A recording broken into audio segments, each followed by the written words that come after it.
বন্ধুসকল, জুবিনদাৰ জন্মদিনৰ দিনা সোণাপুৰৰ পৰা মুখ্যমন্ত্ৰীক প্ৰশ্ন কৰিলে আমাৰ সকলোৰে ৰাইজৰ পক্ষত মাত মতা আমি সকলোৱে চিনি পাওঁ আকাশ দলে নামৰ এই ব্যক্তিজনক।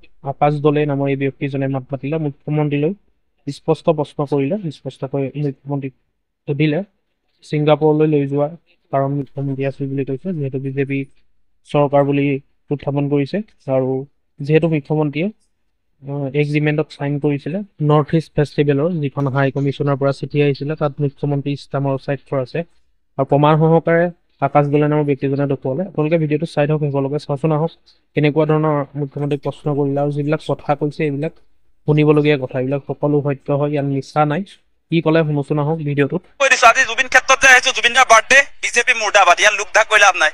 এই কথাটো কোনোবাই যদি পলিটিকেল শ্লোগান 100% মই পলিটিকেল শ্লোগান বুলি আপোনালোকে যদি আপোনাৰ মেনিপুলেট কৰি ক'ব খোজে, 100 বাৰ কম, 1000 বাৰ কম, লাখ বাৰ কম, বিজেপি মুৰ্দাবাদ, বিজেপিয়ে জুবিনদাক ছিংগাপুৰলৈ লৈ গৈছিলে, বেলেগ কথা নাই। মই কৈছো, মই আকাশ দলে মই কৈছো, Himanta Biswa Sarma please speak north east India festival সম্পৰ্কত যে হাই কমিশ্যনৰ পৰা যিটো চিঠি আহিছিলে, মুখ্যমন্ত্ৰীয়ে সেই চিঠিটোক লৈ যিটো ৰেছপন্স দিছে, এইবিলাকতো মিছা নহয়। ইয়াততো চিফ মিনিষ্টাৰ আপোনাৰ যিটো চিল, সেই চিলটো আছে। এতিয়াও আপুনি মিছা চিনি নাপাম বুলি ক'ব নেকি শ্যামকানু মহন্তক? জুবিনদা বিহীন আচলতে আমি অসমবাসী ৰাইজে আচলতে জন্মদিন আজি পালন কৰিবলগীয়া হৈছে। অত্যন্ত দুৰ্ভাগ্যজনক যে জুবিনদাক আধা বয়সতে আমি অসমবাসীয়ে হেৰুৱালো। জুবিনদাৰ কাৰণে আচলতে আমি কি ক'ম আজিৰ দিনটোত, যে জুবিনদাৰ য'তে আছে কুশলে থাকক আৰু জুবিনদাৰ যি আদৰ্শ আমি ফৰৱাৰ্ড কৰি লৈ যাব লাগিব অসমীয়া জাতিয়ে। গতিকে জুবিনদা হেপী বাৰ্থডে। আৰু দ্বিতীয় কথাটো হৈছে যে জুবিনদাক ছিংগাপুৰলৈ কোনে নিছিলে, সেই কথা এতিয়া মেইন ষ্ট্ৰীম মিডিয়াত নচলে। আপোনালোকক কৈছো, আপোনালোক ক্ৰছ কাৰেণ্ট, গতিকে নিৰপেক্ষ অনুসন্ধান ভিত্তিত আপোনালোকে বাতৰি সম্প্ৰচাৰ কৰে, নিৰ্ভৰযোগ্য এটা সংবাদ প্ৰতিষ্ঠান। গতিকে ক্ৰছ কাৰেণ্টে যি ধৰণৰ বাতৰি সম্প্ৰচাৰ কৰিছে, এইটো একেবাৰে ৰাজ্যৰ পক্ষত কৰি আছে আৰু জুবিনদাৰ পক্ষত কৰি আছে, অনুসন্ধানমূলক বাতৰি। গতিকে আপোনালোকেও ইতিমধ্যে RTI কৰি কিছু ৰিপৰ্ট উলিয়াইছে, আপোনালোকক ধন্যবাদ জ্ঞাপন কৰিছো। আৰু সঁচা সঁচিকে মই নিজে ব্যক্তিগতভাৱে এতিয়ালৈকে 5টা প্ৰেছ কনফাৰেন্স দিছো, সংবাদ মেল পাতিছো, তাত কৈছো যে জুবিনদাক আচলতে ছিংগাপুৰলৈ কোনে নিছিলে। আমি তথ্য সহকাৰে কৈ আহিছো যে হাই কমিশ্যন অফ ইণ্ডিয়াই নিছিলে। ভাৰত চৰকাৰৰ বিদেশ মন্ত্ৰণালয়ৰ উচ্চায়ুক্ত ছিংগাপুৰত থকা তেওঁলোকে প্ৰেজেণ্ট কৰিছিলে জুবিনদাৰ সংগীতানুষ্ঠান। গতিকে মেইন জেগাত অসমৰ ৰাইজে ঢুকিয়ে পোৱা নাই দিয়া। গতিকে আমি অসমবাসী ৰাইজক আহ্বান জনাম আজি জুবিনদাৰ জন্মদিনটোত যে আপোনালোকে এতিয়া মেইন জেগাত ধৰক, আমি য'ত ধৰি আছো যে জুবিনদাক ছিংগাপুৰলৈ মাতি নিছিলে আপোনাৰ ভাৰত চৰকাৰৰ বিদেশ আচলতে মন্ত্ৰালয় আৰু আপোনাৰ হাই কমিশ্যন অফ ইণ্ডিয়া। গতিকে সেই অনুষ্ঠান কেইটাক যদি আমি তদন্তৰ আওতালৈ আনিব নোৱাৰো, তেতিয়াহ'লে জুবিনদাৰ তদন্ত হ'ব আধৰুৱা। এতিয়া যিটো তদন্ত চলিছে এইটো হৈছে অৰ্থনৈতিক তদন্ত, ইয়াত লেনদেন নাই হত্যাকাণ্ডৰ লগত। হত্যাকাণ্ডৰ লগত লেনদেন থকা তদন্ত চলা নাই এতিয়া। সেইকাৰণে আমি কৈছো যে ছিংগাপুৰত যি অনুষ্ঠান হৈছিলে, আৰু আপোনালোকে দেখিব, আপোনালোকে নিজে ফাদিল কৰিছে এটা কথা যে ছিংগাপুৰৰ যি নৰ্থ ইষ্ট ইণ্ডিয়া ফেষ্টিভেল, সেইটোৰ লগত আচলতে অসম চৰকাৰৰ যিটো সম্পৰ্ক, যে মুখ্যমন্ত্ৰীৰ লগত উচ্চায়ুক্ত ছিংগাপুৰত থকা তেওঁলোকৰ এপ্ৰিল মাহৰ পৰা যোগাযোগ হৈ আছিলে। গতিকে সেই অনুষ্ঠানটো হাই কমিশ্যনে প্ৰেজেণ্ট কৰিছে। গতিকে চিঠি পত্ৰবিলাক স্পষ্ট হৈছে, আপোনালোকৰ চিঠিটো মোৰ ইয়াত আছে, মুখ্যমন্ত্ৰীৰ চিগনেচাৰ আছে। গতিকে তেওঁ এতিয়া মিছা মাতি লাভ নাই, স্পীক বুলি তেওঁ নিজে কৈছে। গতিকে মুখ্যমন্ত্ৰীয়ে এতিয়া চালে বেৰে কোবাই লাভ নাই। শ্যামকানু মহন্তক চিনি নাপাওঁ বুলি ক'লেও কোনে বিশ্বাস কৰিব? শ্যামকানু মহন্ত যে হিমন্ত বিশ্ব শৰ্মাৰ ভায়েক, সেই কথাটো আমি নতুনকে কোৱাৰ প্ৰয়োজন নাই।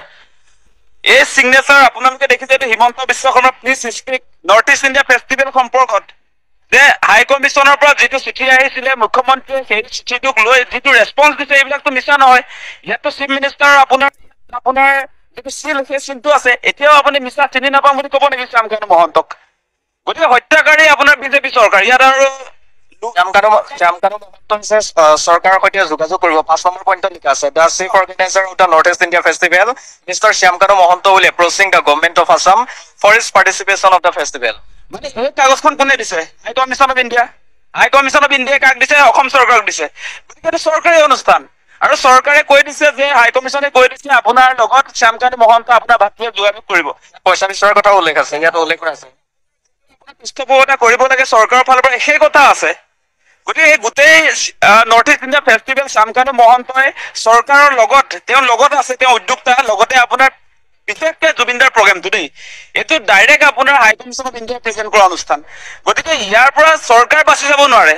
এতিয়া মই ইয়াত কৈ দিছো আজি জুবিন ক্ষেত্ৰত যে আহিছো জুবিন দাৰ বাৰ্থডে বিজেপি মুৰ্দাবাদ ইয়াত দুখ ধাক কৈ লাভ নাই এই কথাটো কোনোবাই যদি পলিটিকেল শ্লোগান 100% মই পলিটিকেল শ্লোগান বুলি আপোনালোকে যদি আপোনাৰ মেনিপুলেট কৰি ক'ব খোজে 100 বাৰ কম 1000 বাৰ কম লাখ বাৰ কম বিজেপি মুৰ্দাবাদ বিজেপিয়ে জুবিন দাক ছিংগাপুৰলৈ লৈ গৈছে বেলেগ কথা নাই মই কৈছো মই আকাশ দলে মই কৈছো আপোনালোকে ইয়াত সাধাৰণ মানুহে যেতিয়া বিজেপি মুৰ্দাবাদ বুলি কয় ৰাউণ্ড ৰঙা চিম্বল দেখুৱাই পলিটিকেল শ্লোগান বুলি ক'বলৈ আহে মই কৈছো দেখুৱাব পলিটিকেল শ্লোগানৰ লগত সম্পৰ্ক নাই ইয়াত জুবিন দাক ছিংগাপুৰলৈ মাতি নিলা তোমালোকে ছিংগাপুৰত কি অৱস্থাত জুবিন দা আছিলে তাৰ দায়িত্ব ললানে আজি আপোনাৰ এই জুবিন দাৰ মেনেজাৰ বুলি যি নিজকে প্ৰথম মেনেজাৰ বুলি কয় আপোনাৰ বিদেশ ৰাজ্য মাতি পবিত্ৰ মাৰ্ঘেৰিটা শুই আছিলে নেকি ছিংগাপুৰত যেতিয়া জুবিন দা আছিলে তোমাৰ কি একো দায়িত্ব নাই তুমি এনেই বন্ধু এতিয়া এনেকুৱা ধৰণৰ কথা বতৰা কৈ লাভ নাই স্পষ্ট কথা যে আপোনালোকৰ SIT যি তদন্ত কৰিছে এই তদন্ত যদি সঁচা তদন্ত হ'ব লাগে তেনেহ'লে হাই কমিছন অফ ইণ্ডিয়া তদন্তৰ আওতাত আহিব লাগিব বিদেশ মন্ত্ৰণালয় তদন্তৰ আওতাত আহিব লাগিব মুখ্যমন্ত্ৰী হিমন্ত বিশ্ব শৰ্মা ইভেন তদন্তৰ আওতাত আহিব লাগিব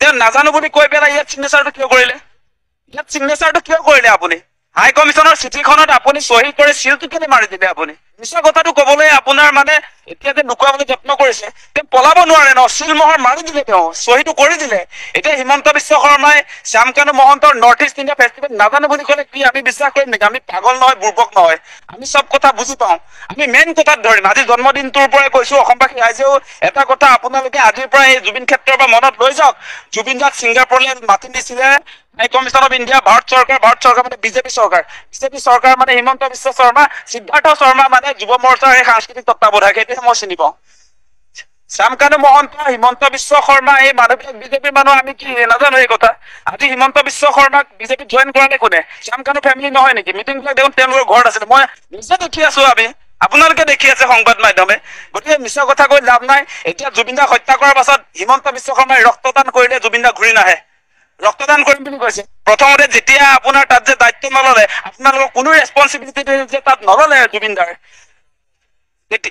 ৰক্তক্ষৰণ কৰি থকা অৱস্থাত এই মেনেজাৰজন ক'ত আছিলে সেই কথাটো কৈছো মই পবিত্ৰ মাৰ্ঘেৰিটা ক'ত আছিলে তেতিয়া তেওঁতো বিদেশ ৰাজ্য মন্ত্ৰী ছিংগাপুৰ অনুষ্ঠানটোত তেওঁ জুবিন দা তাত থকা অৱস্থাত তেওঁ ক'ত আছিলে সেই কথাটো মই বাৰম্বাৰ উত্থাপন কৰিছো আৰু মুখ্যমন্ত্ৰী ডাঙৰীয়া আপোনাৰ নাটকবাজি বহুত হৈ গৈছে আপুনি লাখপতি বাইদেউ দি বা আপোনাৰ হিতাধিকাৰী আঁচনি দি থাকিলেও জুবিন দাৰ কথা কিন্তু আমাৰ অসমীয়া মানুহৰ ইয়াত কলিজাত আছে মনত আছে আমাৰ প্ৰাণ জুবিন দা গতিকে জুবিন দাৰ ক্ষেত্ৰত আপোচ নহয় সেই কথাটো স্পষ্ট জুবিন দাৰ ন্যায় আমাক লাগিব যিটো ন্যায় প্ৰকৃত ন্যায় সেই চাহৰ দোকানীক তদন্ত কৰি ন্যায় দিম বুলি ক'লে আমি বিশ্বাস নকৰো এতিয়া বিহু কমিটিৰ কি সম্পৰ্ক আছে তদন্ত হ'ব লাগে ক'ৰবাত হৈ আছে ক'ৰবাত নহ'ব এই কথা আমি স্পষ্ট কৰি দিছো গতিকে জুবিন দাৰ উচিত তদন্ত নহ'লে ইয়াৰ পৰাই আচলতে আমি জুবিন ক্ষেত্ৰত উপস্থিত থাকি কৈছো যে জুবিন দাৰ যদি সঁচা যদি আপোনাৰ ন্যায় নহয় তেতিয়াহ'লে ইয়াৰ বিৰুদ্ধে কিন্তু তীব্ৰ প্ৰতিবাদ হ'ব সেই কথা স্পষ্ট এয়া জুবিন গাৰ্গৰ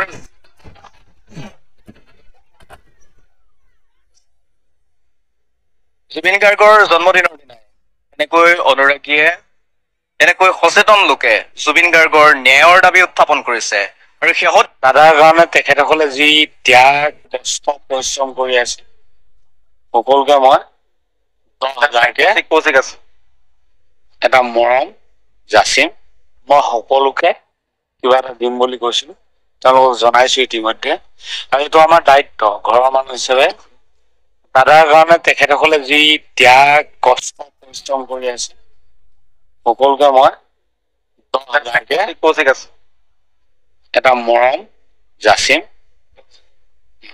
প্ৰত্যেকক একজনক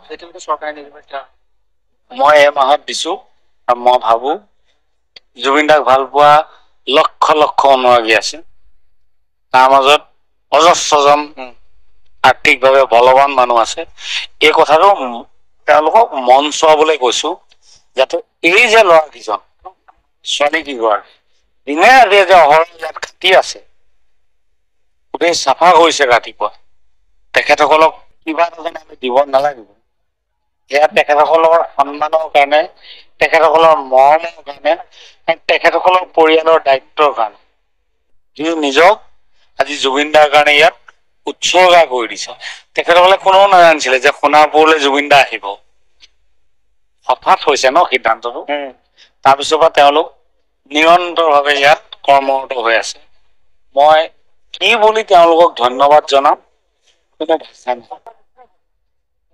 সেইকাৰণে মই ভাবিছো মই সেইদিনাই ঘোষণা কৰিছিলোঁ যে জুবিন দাৰ বাৰ্থডে দিনা তেখেতসকলক মই কিবা এটা দি আহিম। পইচাটো পৰিমাণটো উল্লেখ কৰিব নাপাইছিলে, ওলাই গ'ল আৰু।